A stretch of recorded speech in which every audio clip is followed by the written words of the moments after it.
each other.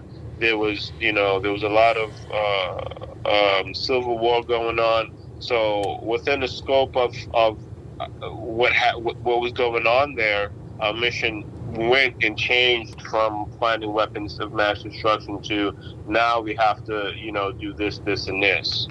So At the yeah, keep that expense in of mind. this change, of course, there were numerous deaths, Right. Yeah. including over 3,000 U.S. personnel. Right. Okay. How many of them were within, like, walking distance of your unit or within your unit?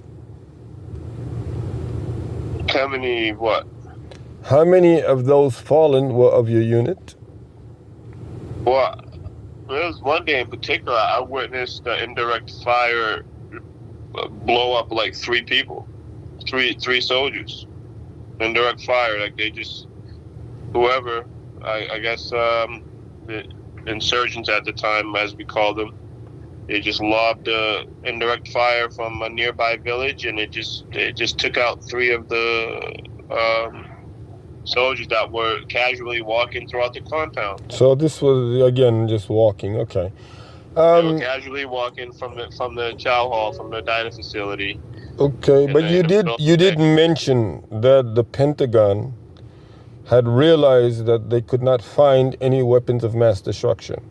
Yeah, at some point the Pentagon realized that. Okay. Yeah, but and were you there? By that time, they had already stirred the hornet's nest, and Okay. it was just, it was. So now let me re-ask a different or the same question in a different form.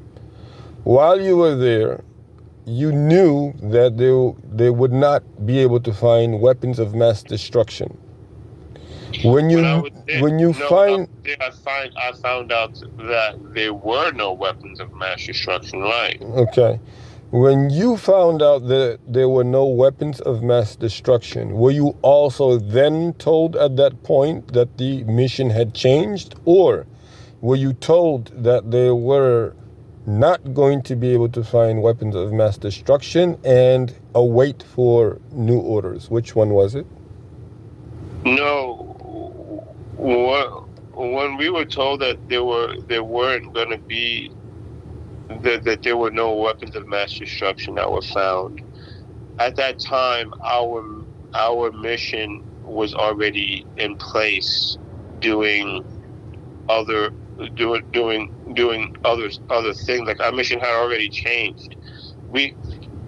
So the overall mission for the United States in Iraq at the time was to find weapons of mass destruction.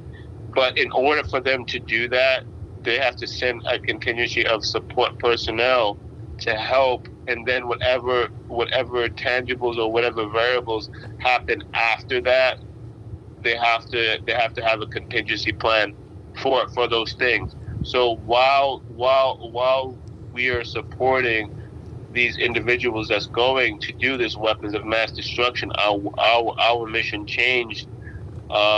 So it was a thing where even if they didn't find these weapons of mass destruction, we were going to continue on with our mission anyway. Okay. So, from what you're saying, just to be clear, your mission changed before you knew that weapons of mass destruction will not be found. Right. Okay. And although you were told at the very beginning that your mission was to find weapons of mass destruction, when you did get the orders that your mission had changed without knowing that your initial purpose of the mission was to find weapons of mass destruction, was there ever any type of consideration as to why that would be? In other words, was it clearer to you as a soldier of the United States that your mission would be whatever you were given, no matter when and how it was given, without you asking any questions about it?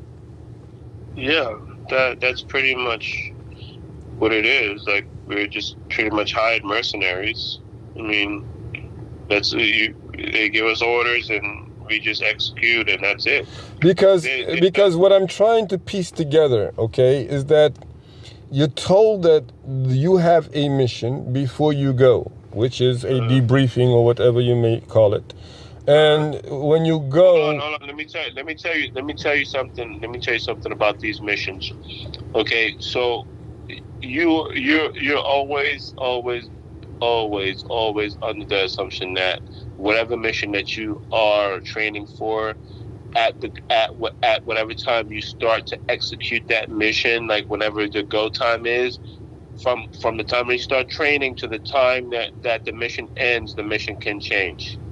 okay. You always. But again, help piece the facts together, because you still have the case of, as you mentioned, it's like you're hired mercenaries then, isn't it? Because if you were really supposed to be finding, improving, and destroying to eliminate a specific threat of your state, this was really supposed to be the objective, not to actually go and change society. So was there a chance that the changing of society would be the mission all along? Was that ever brought up, particularly now after so many years? Is there a chance that the mission all along was to go and rewrite someone's society? Was that ever crossed, the desk or the conversations that you had with your colleagues? At the point when I started making like decisions, been able to say, okay, you know what, this is my mission, this is what I'm here for, and this is what I'm doing, and these are my resources, and these are my limits, and these are my capabilities. When I started having a clear understanding of that, was at that point, it didn't really matter to me. I just knew that this is what I needed to do, and now this is what I was doing until I was back home, and I was gonna continue doing it. I don't really have time to think about like, all of the other stuff, like, theoreticals and stuff like that. All I knew at the time was that there was a mission, there were individuals, there was a unit that was looking for weapons of mass destruction, and in order for them to do their job, we had to do our job, because there were other individuals that had other jobs, and other individuals that had other jobs, and it was all a team effort. And once we started and the mission changed, it was because of things that were out of my control, and I just found it more helpful, mentally, just to be able to control whatever it is that I can control. Like whatever it is I could not control, I wasn't even trying to get involved with it, because it was out of my hands. Okay. You initially got there to find weapons of mass destruction. However, you were attached to whoever was attached to that particular mission. We get that. What I'm trying to really understand is, like, once you got to Abu Ghraib, by now you know that there is no weapons of mass destruction. You know that the mission has changed. You know that you're responsible for reintegrating, 60,000 detainees, even minors, okay? Abu Ghraib, notoriously known for sipping dogs and various other tortures. For detainee abuse. Okay. Where were you when that event took place or took shape on the mass world stage, the media? When that story broke about Abu Ghraib, had you already left Iraq at the time? When that story broke, our unit was training to go over there. So you came after the story of Abu Ghraib. Our unit relieved that unit that did the abuse. Okay. So when your unit relieved that unit at that time, but basically when the story broke, were you in Iraq is the question? No, I was in the States still. Okay, so you hadn't gone until after the Stir of Iraq broke. Right.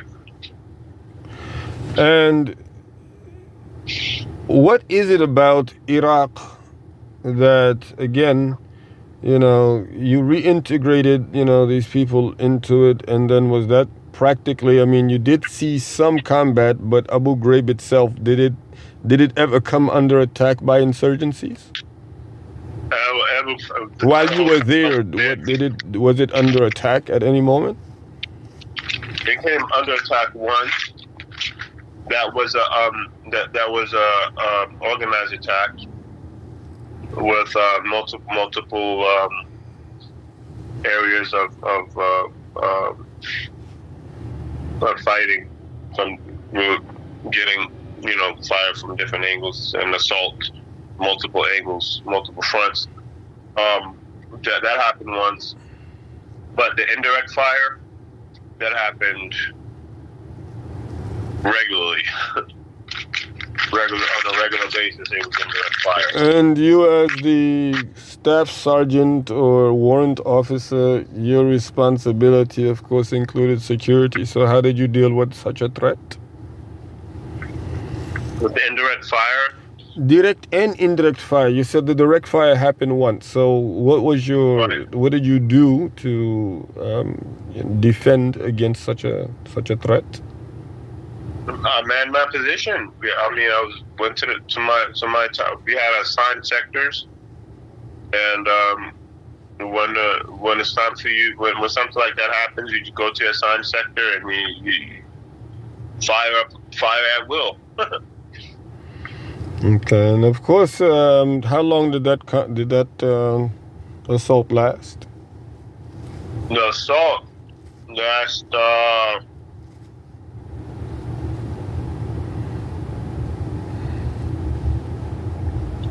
a little over an hour.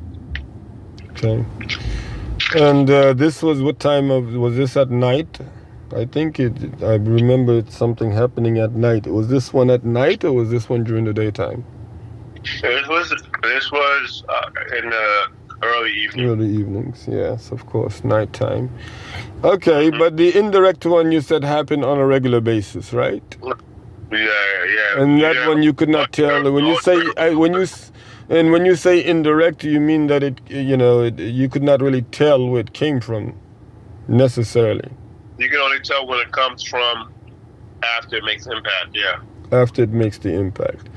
All right, inshallah. I mean, I think we got a lot ground covered on the Iraq. Your military stay in Iraq and Afghanistan. It's possible we will revisit it, but for now, I think we will stop here on that. We'll have to revisit a number of as we mentioned earlier, the mission in Senegal and somehow what took place between your departure from Senegal until you joined the military, the U.S. military, that is, and I think filling those gaps will definitely be prime, honestly. So we'll see what happens, inshallah. We'll keep digging into the fact-finding mission of these secret probes, inshallah.